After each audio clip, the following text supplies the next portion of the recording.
बिस्मिल्लाहिर्रहमानिर्रहीम। शुरू अल्लाह के नाम से जो बड़ा मेहरबान और नहायत रहम करने वाला है। बेशक ईमान वाले कामयाब होंगे जो नमाज में अज्जो न्याज करते हैं और जो बेहुदा बातों से मुंह मोड़ते रहते हैं और जो ज़कात अदा करते हैं और जो अपनी शर्मगाहों की हिफाजत करते हैं मगर अपनी बीवियों से या कनीज़ों से जो उनकी मलकियत होती हैं उनसे मुबाशरत करने से उन्हें मलामत नहीं, और जो उनके सिवा औरों के तालिब हों वो खुदा की मुकर्रर की हुई हद से निकल जाने वाले हैं, और जो अमानतों और इकरारों को मलहूज रखते हैं और जो नमाजों की पाबंदी करते हैं, यही लोग मिरास हासिल करने वाले हैं, यानी जो बहिश्त की मीरास हासिल करेंगे और इसमें हमेशा रहेंगे।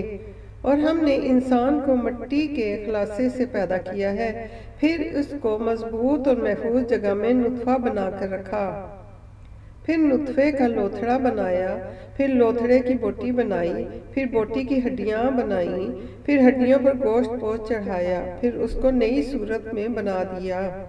तो खुदा जो सबसे बेहतर बनाने वाला बड़ा बाबरकत है। फिर उसके बाद तुम मर जाते हो, फिर क़यामत के रोज़ उठा खड़े किए जाओगे, और हमने तुम्हारे ऊपर की जानब 7 आसमान पैदा किए हैं और हम खलकत से गाफिल नहीं हैं, और हम ही ने आसमान से एक अंदाजे के साथ पानी नाजिल किया, फिर उसको ज़मीन में ठहरा दिया, और हम उसके नाबूद कर देने पर भी कादिर हैं। फिर हमने उससे तुम्हारे लिए खजूरों और अंगूरों के बाग बनाए, उनमें तुम्हारे लिए बहुत से मेवे पैदा होते हैं और उनमें से तुम खाते हो। और वो दरख्त भी हम ही ने पैदा किया जो तूरे सीना में पैदा होता है, कि यानी जैतून का दरख्त के खाने के लिए रोगन और सालन लिए हुए उगता है। और तुम्हारे लिए चारपायों में भी इबरत और निशानी है कि जो उनके पेटों में है उससे हम तुम्हें दूध पिलाते हैं, और तुम्हारे लिए उनमें और भी बहुत से फ़ायदे हैं, और बाज़ को तो तुम खाते भी हो, और उन पर और कश्तियों पर तुम सवार होते हो। और हमने नूह अलैहिस्सलाम को उनकी कौम की तरफ भेजा तो उन्होंने उनसे कहा कि ए कौम, खुदा ही की इबादत करो, इसके सिवा तुम्हारा कोई माबूद नहीं, क्या तुम डरते नहीं? तो उनकी कौम के सरदार जो काफिर थे कहने लगे कि ये तो तुम ही जैसा आदमी है, तुम पर बड़ाई हासिल करना चाहता है, और अगर खुदा चाहता तो फरिश्ते उतार देता। और हमने अपने अगले बाप दादा में तो ये बात कभी सुनी नहीं।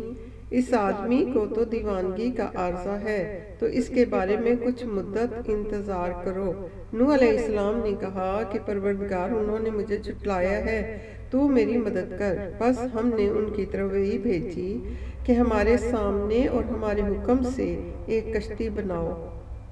फिर जब हमारा हुक्म आ पहुँचे और तनूर पानी से भरकर जोश मारने लगे, तो सब किस्म के हैवानात में से जोड़ा जोड़ा यानी कि नर और मादा 2-2 कश्ती में बिठा लो, और अपने घर वालों को भी, सिवा उनके जिनकी निस्बत उनमें से हिलाक होने का हुक्म पहले सादर हो चुका है। और जालिमों के बारे में हमसे कुछ न कहना, वो ज़रूर डुबो दिए जाएंगे। और जब तुम और तुम्हारे साथी कश्ती में बैठ जाओ तो खुदा का शुक्र करना और कहना कि सब तारीफ खुदा ही के लिए है कि जिसने हमको जालिमों से निजात बख्शी। और ये भी दुआ करना कि ए परवरदिगार, हमको मुबारक जगह उतारियो, और तू सबसे बेहतर उतारने वाला है। बेशक इस किस्से में निशानियां हैं और हमें तो आजमाइश करनी थी। फिर उनके बाद हमने एक और जमात पैदा की, और उन्हीं में से एक पैगंबर अलैहिस्सलाम भेजा, जिसने उनसे कहा कि खुदा ही की इबादत करो, कि उसके सिवा तुम्हारा कोई माबूद नहीं, तो क्या तुम डरते नहीं? तो उनकी कौम के सरदार जो काफिर थे और आखिरत के आने को झूठ समझते थे, और दुनिया की जिंदगी में हमने उनको आसूदगी दे रखी थी کہنے لگے کہ یہ تو تم ہی جیسا آدمی ہے، جس قسم کا کھانا تم کھاتے ہو اسی طرح کا یہ بھی کھاتا ہے، اور جو پانی تم پیتے ہو اسی قسم کا یہ پانی بھی پیتا ہے، اور اگر تم نے اپنے ہی جیسے آدمی کا کہا مان لیا تو گھاٹے میں پڑ جاؤ گے۔ کیا یہ تم سے یہ کہتا ہے کہ جب تم مر جاؤ گے اور مٹی ہو جاؤ گے اور استغفار کے سوا کچھ نہ رہے گا تو تم زمین سے نکالے جاؤ گے؟ جس بات کا تم سے وعدہ کیا جاتا ہے بہت بعید اور بہت بعید ہے۔ زندگی تو یہی ہماری دنیا کی زندگی ہے کہ اسی میں ہم مرتے اور جیتے ہیں اور ہم پھر نہیں اٹھائے جائیں گے۔ یہ تو ایک ایسا آدمی ہے کہ جس نے خدا پر جھوٹ افطرا کیا ہے اور ہم اس کو ماننے والے نہیں ہیں۔ پیغمبر علیہ السلام نے کہا کہ اے پروردگار، انہوں نے مجھے جھوٹا سمجھا ہے، تو میری مدد کر۔ فرمایا کہ یہ تھوڑے ہی عرصے میں پشیمان ہو کر رہ جائیں گے۔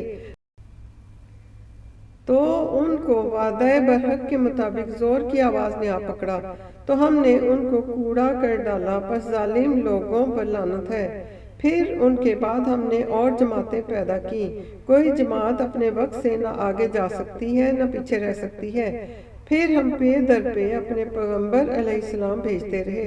جب کسی امت کے پاس اس کا پیغمبر آتا تھا تو وہ اسے جھٹلاتے تھے، تو ہم بھی بعض کو بعض کے پیچھے ہلاک کرتے اور ان پر عذاب لاتے رہے اور ان کے افسانے بناتے رہے، بس جو لوگ ایمان نہیں لاتے ان پر لعنت۔ پھر ہم نے موسیٰ علیہ السلام اور ان کے بھائی ہارون علیہ السلام کو اپنی نشانیاں اور دلیل ظاہر دے کر بھیجا، یعنی کہ فرعون اور اس کی جماعت کی طرف۔ تو انہوں نے تکبر کیا اور وہ سرکش لوگ تھے۔ کہنے لگے کہ کیا ہم ان اپنے جیسے دو آدمیوں پر ایمان لے آئیں اور ان کی قوم کے لوگ ہمارے خدمتگار ہیں؟